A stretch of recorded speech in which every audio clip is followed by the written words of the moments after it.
Question number 35, Rita शोभा equal partners हैं। चलिए balance sheet में से ऐसे ट्रांसफ़र करते हैं, कैश और बैंक दोनों हैं, तो वो तो आप रहने दीजिए उनको। स्टॉक को ट्रांसफ़र कर दीजिए 75,000, स्टॉक 75,000 ट्रांसफ़र हो गया। इसके बाद बुक डेप्स डेटर को बोलते हैं 66,000, बुक डेप्स, और इसकी प्रोविज़न दूसरी साइड पे ट्रांसफ़र कर दीजिए 6,000,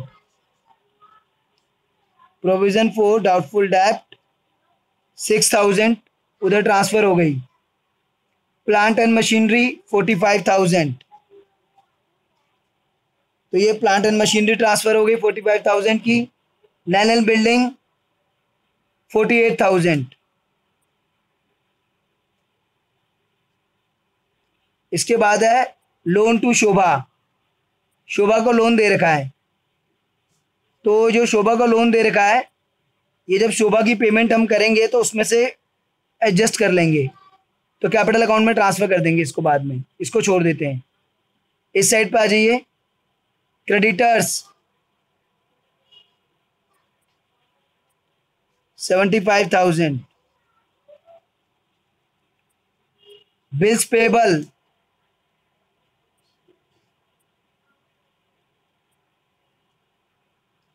30,000,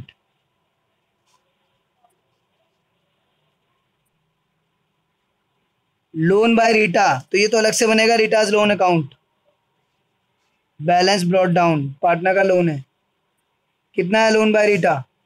25,000, ठीक है। इसके बाद रीटा टुक 25% of the stock at a discount of 20% in settlement of her loan, तो 25% स्टॉक 20% डिस्काउंट पे ले गई है अपने लोन के बदले में। तो ये सब कैलकुलेशन करने की ज़रूरत नहीं है, सीधा स्टॉक का 25% कर दीजिए। तो 75,000 का स्टॉक है, इसका 25% आप कर दीजिए, ठीक है। 18,750 का स्टॉक वो ले गई है अपने लोन के बदले में, ठीक है। तो यहाँ पर इसको इम्पोर्टेंट पॉइंट है, ध्यान से देखिए, यहाँ आ जाएगा आपका स्टॉक वो लेके गई है, तो यहाँ पर आ जाएगा रीटास लोन अकाउंट 25,000, क्योंकि स्टॉक 25% स्टॉक से लोन बराबर हो गया। यहाँ पर आप लिख दीजिए लोन अकाउंट में रियलाइजेशन अकाउंट 25,000। ये थोड़ा सा इंपॉर्टेंट पॉइंट है, 25% स्टॉक जो है 20% डिस्काउंट पे वो लेके जा रही है इन सेटलमेंट ऑफ हर लोन, अपने लोन के बदले में 25% स्टॉक लेके जा रही है, दैट्स इट। अब वो चाहे डिस्काउंट पे ले जाए, कुछ भी ले जाए, पॉइंट ये है कि 25% स्टॉक वो अपने लोन के बदले में लेके जा रही है।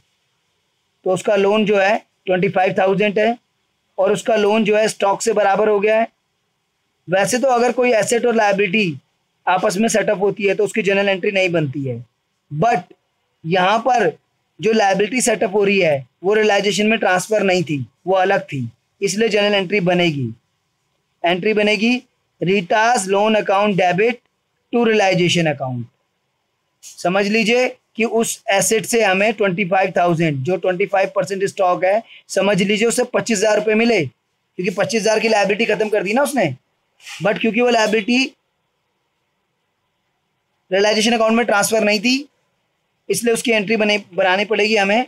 ये बनेगी, देखिए रीटा का लोन ख़त्म हो रहा है तो रीटास लोन अकाउंट डेबिट, और स्टॉक हम लिख नहीं सकते क्योंकि स्टॉक हम रियलाइजेशन में ट्रांसफ़र कर चुके हैं, तो हम लिखेंगे Rita's loan account debit to realisation account. और ये हमें जो है 25% स्टॉक से, आप ये एज्यूम कर लीजिए कि 25,000 मिल रहे हैं 25% स्टॉक से, क्योंकि वो 25,000 की लायबिलिटी को ख़त्म कर रहा है। Being partners loan set off by stock, तो 25% स्टॉक वो उसको दे दिया, तो ये रीटास लोन अकाउंट यहाँ 25,000 चढ़ गया। और बाकी स्टॉक के बारे में आगे लिखा होगा, वो हम कर देंगे जो भी लिखा होगा।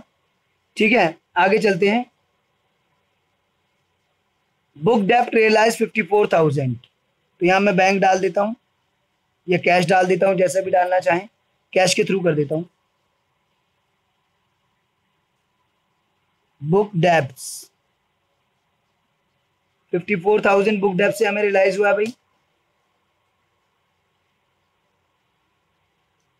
इसके बाद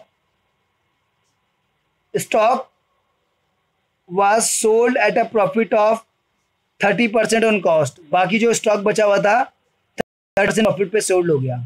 तो देखिए स्टॉक हमारे पास था टोटल 75,000 का, उसमें से 75% बचा हुआ था, क्योंकि 25% तो हमने रीटा के लोन के बदले में दे दिया था। तो 75% है, 56,250 का स्टॉक बचा हुआ था, और ये हमने 30% प्रॉफिट पे सोल्ड कर दिया। ये देखिए 30%, यानी 16,875 प्रॉफिट पे हमने सोल्ड कर दिया। तो ये टोटल हमारा आ गया 7,3,125 स्टॉक। यहाँ देख लीजिए वर्किंग नोट, ये तो अकाउंट क्लोज हुई, यहाँ बना देता हूँ। रिमेनिंग स्टॉक 25% तो डेटा को दे दिया, बाकी 75%, तो 75,000 का 75% 56,250, और प्लस इसमें कर दीजिए 30% प्रॉफिट पे बिका है, तो प्लस 30%, तो 30% कितना आ जाएगा इसका, 56,250 का 30% हम करेंगे 16,875 प्लस कर दीजिए, और ये ऐड करके आ गया 73,125। तो इतने में हमारा स्टॉक सोल्ड हो गया। ठीक है, इसके बाद है sundry creditors were paid out at a discount of 10%। अब यहाँ पे पर एनम नहीं लिखा है, ध्यान रखना, 10% लिखा है, तो सीधा 10% कर देंगे। And bills payable were paid in full, तो यहाँ पेमेंट कर देते हैं। चलिए कैश क्रेडिटर्स 10% डिस्काउंट, तो क्रेडिटर है 75,000 के, तो 7,500 का डिस्काउंट हो गया, तो 67,500 हमने क्रेडिटर को पे करा। बिल्स पेबल फुल बोला है शायद, तो 30,000 पे हो जाएगा बिल्स पेबल पूरा का पूरा। ठीक है, और प्लांट एंड मशीनरी रियलाइज 75,000, तो प्लांट एंड मशीनरी 75,000 में रियलाइज हुई है, और लैंड एंड बिल्डिंग 1,20,000 में रियलाइज हुई है।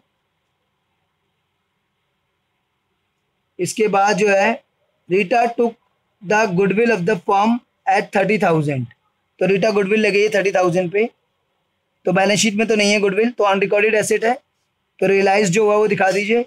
रीटा ले गई है तो रीटा के अकाउंट में चढ़ा दीजिए, रीटास कैपिटल अकाउंट, और तो नहीं है बैंक में, पहले देखने दो।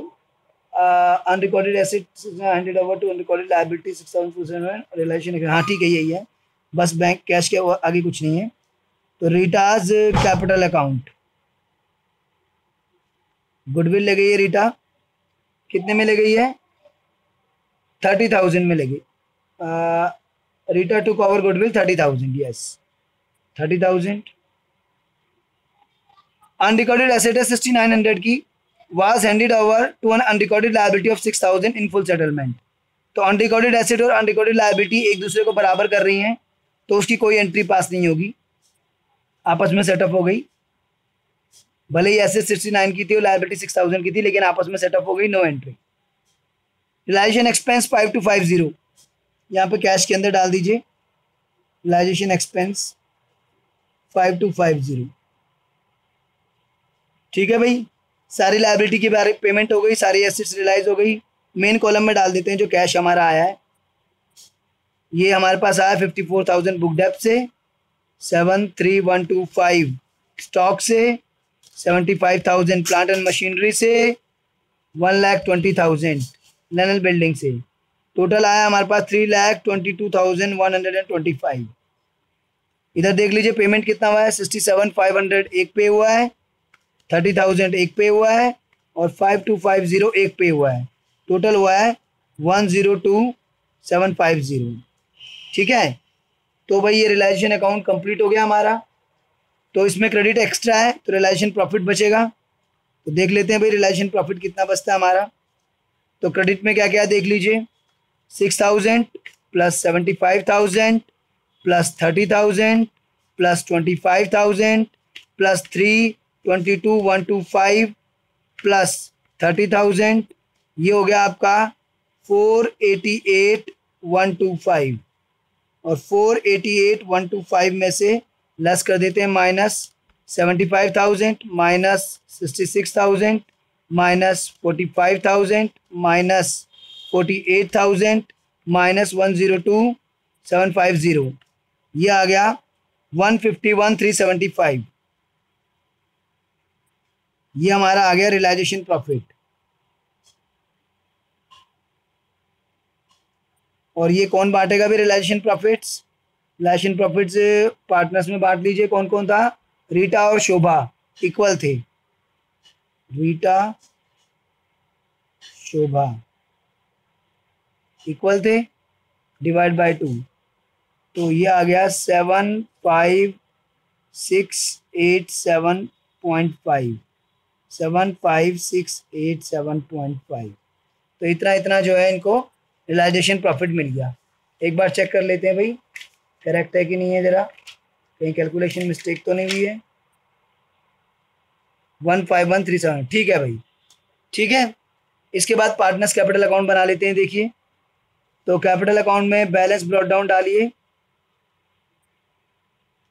तो बैलेंस ब्रॉट डाउन है 90,000 एंड 30,000।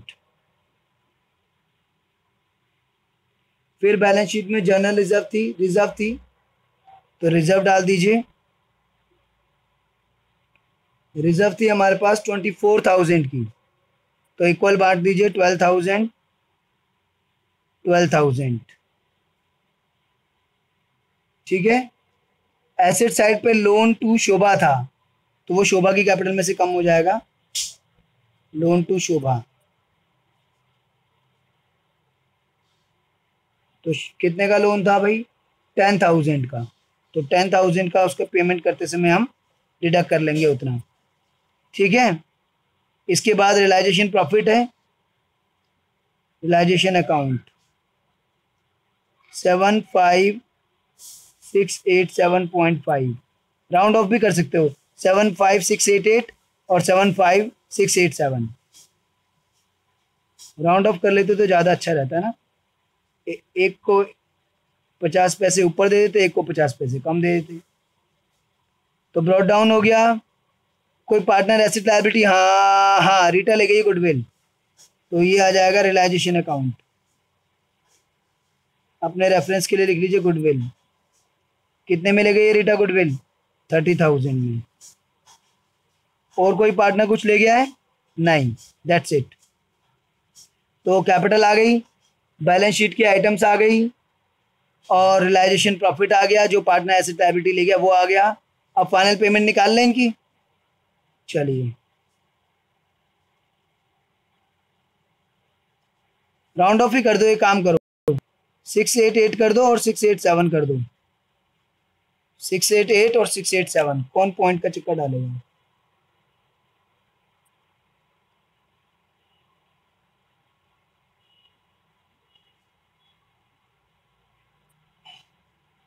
राउंड ऑफ कर दिया, चलिए ठीक है। तो ये कैश अकाउंट के थ्रू मैं पेमेंट कर दूंगा। तो ये जो मैं ऐड कर लेता हूँ भाई, 90,000 प्लस 12,000 प्लस 75,688, ये आ गया 177,688। और 177,688 में से माइनस कर देता हूँ 30,000, तो 147,688 इसकी पेमेंट हो गई। अब इसका देख लेते हैं भाई, 30,000 प्लस 12,000 प्लस 75,687, ये आ गया 117,687। 117,687 में से 10 गया तो 107,687। ठीक है भाई, तो ये इनकी पेमेंट निकल के आ गई फाइनल।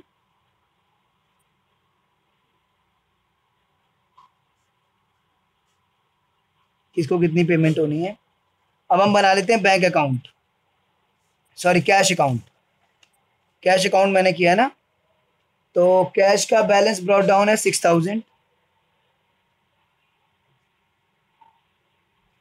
फिर बैंक अकाउंट भी यहीं ट्रांसफर कर दीजिए, वो है मेरा 30,000। फिर मैंने एसेट्स को बेचा, रियलाइजेशन को देख लेता हूँ कितना कैश मिला है। 322,125 रियलाइजेशन अकाउंट 322,125। फिर पेमेंट देख लेता हूँ रियलाइजेशन में कितनी है। ये है मेरी 102,750। और फिर पार्टनर की फाइनल पेमेंट रीटा और शोभा।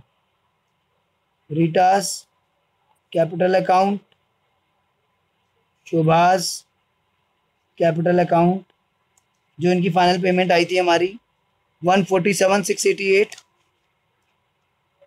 147,688 और दूसरे का 107,687। अब चेक करते हैं भाई दोनों साइड मैच होती है कि नहीं होती। जहाँ तक रीटा का लोन है, रीटा का लोन हमने पे नहीं किया था, स्टॉक से बराबर किया था, तो कोई पेमेंट नहीं होगी। एसेट साइड पे देख लीजिए, 6,000 प्लस 30,000 प्लस 322,125 डेबिट साइड पे, सॉरी, तो 358,125। क्रेडिट साइड पे देख लीजिए, 102,750 प्लस 147,688 प्लस 107,687, 358 दोनों तरफ मैच हो गया भाई, तो यानी कि हमने कोई मिस्टेक नहीं की है। अब जनरल एंट्री डिस्कस कर लेते हैं ओरली, आप खुद कीजिएगा। एंट्री नंबर 1, एसेट्स को ट्रांसफर करेंगे आप, तो एंट्री बनेगी आपकी stock, book dep, plant and machinery, land building को ट्रांसफर करेंगे, तो realisation to assets, realisation to stock, to book dep, to plant and machinery, to land and building, एक एंट्री। फिर लायबिलिटी प्रोविजन को ट्रांसफर करेंगे, तो एंट्री नंबर 2 बनेगी आपकी प्रोविजन फॉर डाउटफुल डेप्ट, creditor, bills payable, debit to realisation account. फिर आपका एसेट्स जो सेल होंगी, चलो पहले रीटा का लोन जो बराबर हुआ उसकी एंट्री में यहाँ कर ही चुका हूँ। लोन जो स्टॉक से बराबर हुआ था, Rita's loan account debit to realisation account, entry number 3। Entry number 4 जो एसेट्स आपकी सोल्ड हुई, bank to realisation. Entry number 5 जो रीटा गुडविल ले गई, Rita's capital account to realisation. Entry number 6 जो आपकी लायबिलिटीज और रियलाइजेशन एक्सपेंस पे हुए, realisation to cash. Entry number 7 जो रियलाइजेशन प्रॉफिट डिस्ट्रीब्यूट हुआ, तो प्रॉफिट से कैपिटल बढ़ती है, तो realisation account to Shobha to Rita. Entry number 8 जो रिजर्व्स डायरेक्ट कैपिटल अकाउंट में बटी थी। एंट्री नंबर 9 जो शोभा का लोन उसके कैपिटल अकाउंट में ट्रांसफर कर दिया था, शोभा को जो लोन हमने दिया था एसेट साइड पे था, उसी कैपिटल में से एडजस्ट किया था, तो Shobha's capital account debit to loan to Shobha account. फिर रियलाइजेशन तो ऑलरेडी हो चुकी है। फाइनल पेमेंट की एंट्री नंबर 10। बस यही 10 एंट्री हैं भाई, और तो कोई 11th एंट्री है नहीं।